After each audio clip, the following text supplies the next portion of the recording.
Shalom. First and foremost, I want to give all praises, honor, and glory to Yahweh, Bahasham Yahweh Shai, Bahasham Recha Kodash. Double honors to the elders and the apostles of Great Millstone, and peace and blessings to the elect. And today we're going to go into the book of 2 Kings, the 20th chapter. Continuing with Hezekiah, right? King Hezekiah, right? At this point, Israel has been delivered just barely, right, but been delivered from the hands of Sennacherib, who sought to besiege and bring destruction to Jerusalem, but the Lord brought judgment upon him. So continuing here in the book of 2 Kings chapter 20, verse 1, and in those days was Hezekiah sick unto death, meaning he had a deadly illness, right? So almost like a terminal illness, right? Like it was to the point where it was looking very bad for him. And the prophet Isaiah, the son of Amos, came to him and said unto him, Thus saith the Lord Yahweh, set thine house in order, for thou shalt die and not live. So get your stuff prepared, right? Get your affairs, your house affairs, everything good, because you're not going to recover from this illness. You're going to die. Then he turned his face to the wall and prayed unto the Lord Yahweh, saying, I beseech thee, O Lord Yahweh, remember now how I have walked before thee in truth and with a perfect heart, and I have done that which is good in thy sight. And Hezekiah wept sore. Okay, and there's that emphasis, meaning like he was really, really, really weeping. Weeping meaning to cry. Okay, unto the Lord, that is. And it came to pass, afore Isaiah was gone out into the middle court, that the word of the Lord Yahweh came to him. So Isaiah came to Hezekiah. He told Hezekiah the news. And then he was leaving. And Hezekiah, turned, he started crying, he started praying to the Lord. And then before Hezekiah was even able to completely leave the building, so to speak, right, the vicinity, let me use that word, the Lord sends a message to him again, saying, turn around, turn around. Verse 5, turn again and tell Hezekiah, the captain of my people, thus saith the Lord Yahweh, the God of David thy father, I have heard thy prayer, I have seen thy tears. Behold, I will heal thee. On the third day thou shalt go up unto the house of the Lord Yahweh. So in 3 days you'll be recovered to the point where you can go to the temple. And this right here is very, it's a very important point, because it highlights the mercy of the Heavenly Father, right? Though he had set Hezekiah's time to be then, right, for his illness to take him out, by Hezekiah humbling himself and calling to the Lord's remembrance how Hezekiah walked after the ways of the Lord, right? He didn't do after the wicked kings of Israel or of the southern kingdom, but followed and did the things that were pleasing to the Lord, at least to the best of his ability. He called those things to the Lord's remembrance, and he wept unto the Lord, and he humbled himself, right? Realizing that there was nothing in his power he could do about it, save to pray to the Lord. And the Lord is not like some tyrant, right? That's like, like unmerciful. No, that's why the scriptures say that he is very merciful, but due to the lack of spirituality and the unequal ways of Israel, they don't see that. However, this is an example here. Immediately, right, the Lord, looking at that, had mercy, and changed the judgment, so to speak, which ultimately, right, this was going to be Hezekiah's fate anyway. But, this is just a good example to show that sometimes, something unfavorable might be coming your way.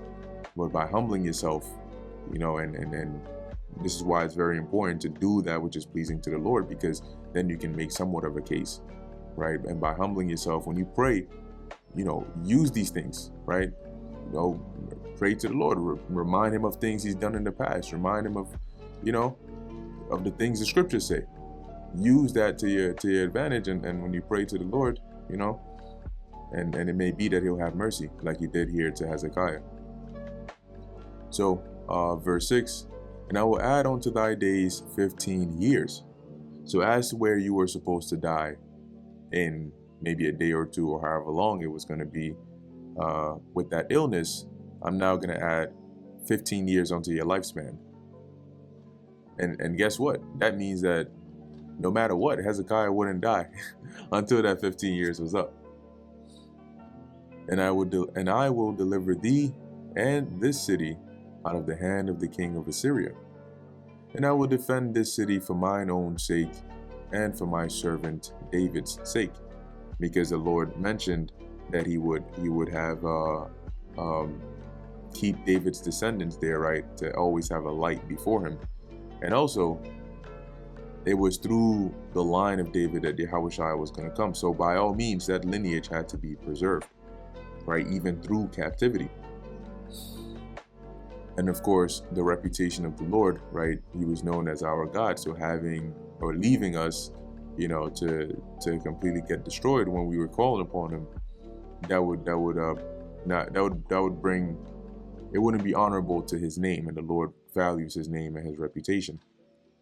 Verse 7, and Isaiah said, take a lump of figs, meaning figs, take figs, and in essence make like this ointment of it.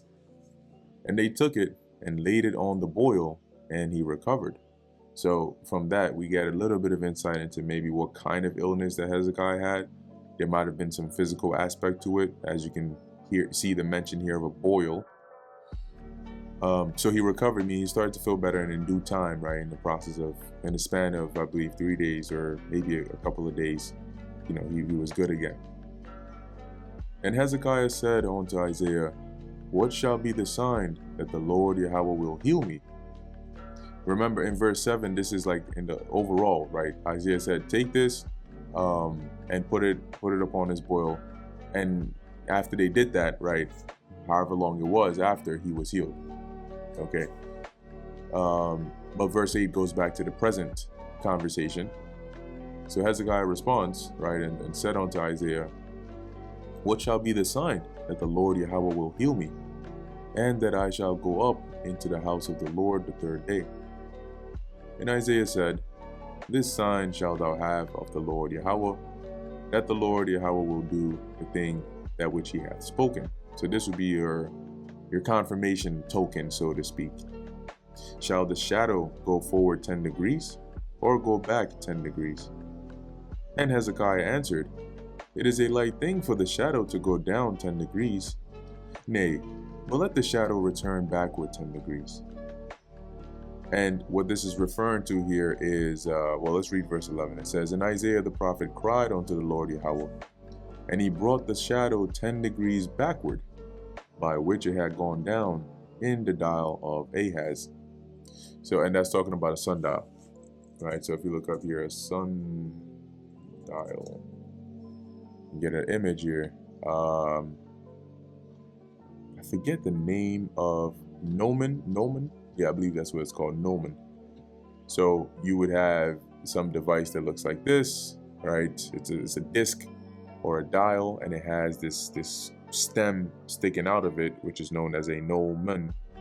And the whole point is you would have like a clock, right? You would have different times engraved on the dial.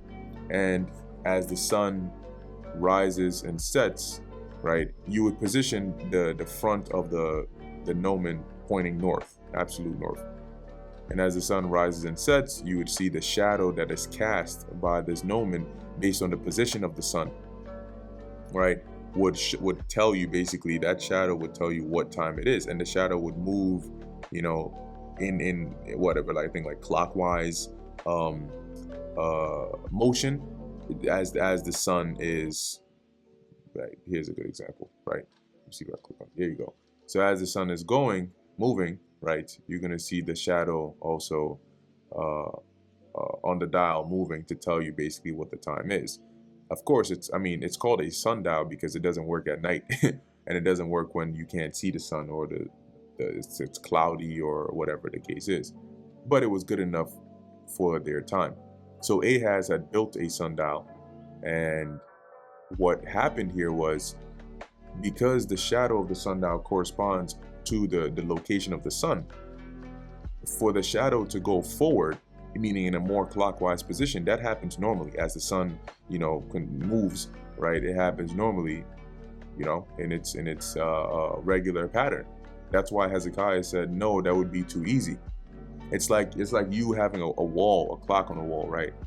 And Isaiah's like, okay, it's like 12 o'clock right now. For your sign, do you want the time to move forward to 12:10 or move back? And he's like, well, naturally it moves clockwise anyway, so move it back to it's like 11:50, and then that'll be a sign. And it's more prevalent now because now you can just grab a clock and actually reverse the time, right? But by using the sun here, this is even more definitive proof, because the only way for the shadow to move backward is if the sun moved in reverse, right? And so this is a heavy sign, but it confirmed, and that's what it means by forward 10 degrees or back 10 degrees. Now the actual degree, the measurement, it's not entirely clear by what that was. Here now we use like minutes or hours and so on, right? And then we say like, oh, it's 10 minutes and whatever. Back then, however they labeled the symbols on there, maybe like the 9th hour, the 12th hour, and so on and so forth. We don't have all those details, but you get the point as to what was happening here. Verse 11, and Isaiah the prophet cried unto the Lord Yahweh, and he brought the shadow 10 degrees backward, by which it had gone down in the dial of Ahaz. At that time, Berodach Baladan, the son of Baladan, king of Babylon, sent letters and a present unto Hezekiah, for he had heard that Hezekiah had been sick. And Hezekiah hearkened unto them, and shewed them all the house of his precious things. So he basically received the messengers, the silver and the gold, and the spices, and the precious ointment, and all the house of his armor, and all that was found in his treasuries, or treasures. There was nothing in his house, nor in all his dominion, that Hezekiah shewed them not. And it wasn't just like, it's almost like, they came to visit, you're walking around with them, they're seeing, they're observing all the things you have. He had a lot of good stuff, right? You're showing it off. Okay. Then came Isaiah the prophet unto King Hezekiah, and said unto him, what said these men? And from whence came they unto thee? And Hezekiah said, they are come from a far country, even from Babylon.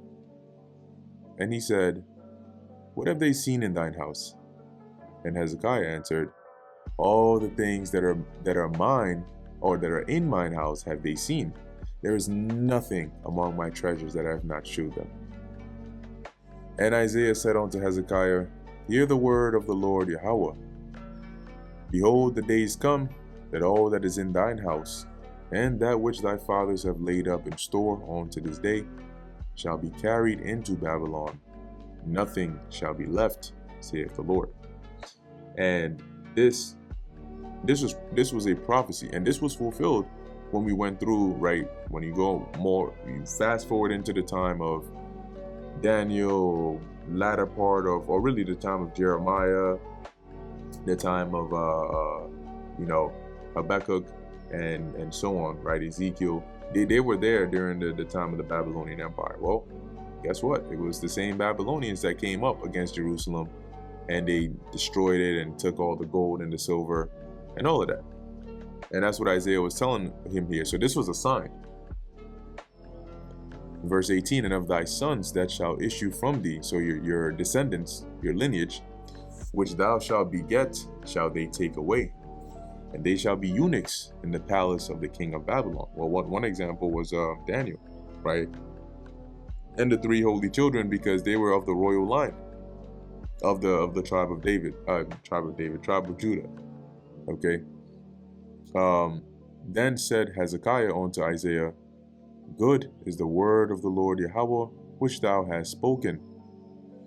And he said, is it not good if peace and truth be in my days?